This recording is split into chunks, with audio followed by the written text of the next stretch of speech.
سوال یہ ہے کہ قربانی کے جانوروں کی عمریں کتنی ہونی چاہیے۔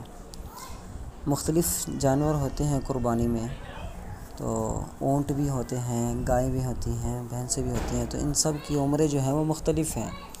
اونٹ کی عمر جو ہے وہ کم از کم 5 سال ہونی چاہیے۔ گائیں، بیل، بھینسا، ان سب کی عمر کم از کم 2 سال ہونی چاہیے۔ اور اسی طرح بکرا، بکری، دمبا، بھیڑ یا مینڈھا، ان سب کی عمر کم از کم 1 سال ہونی چاہیے۔ اب دوسرا سوال ذہن میں آتا ہے کہ ان کی اگر عمر ان متعینہ عمر سے، مقررہ عمر سے کم ہو تو کیا حکم ہے؟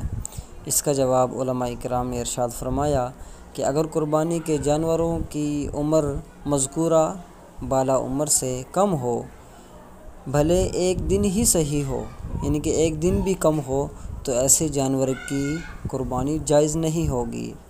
لیکن ایک جانور کے اندر کچھ علماء کرام نے ایک گنجائش بیان کی ہے، وہ یہ ہے کہ اگر بھیڑ یا دمبا وغیرہ کی عمر اگر 6 ماہ ہو اور وہ اتنا صحت مند ہو، موٹا ہو، فربا ہو کہ دیکھنے میں 1 سال کا معلوم ہوتا ہو، تو تب اس جو بھیڑیے کی اور دمبے کی جو قربانی ہوگی یہ جائز ہوگی۔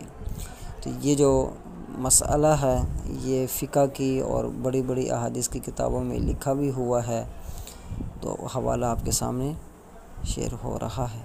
اللہ تعالی ہم سب کو عمل کی توفیق عطا فرمائے۔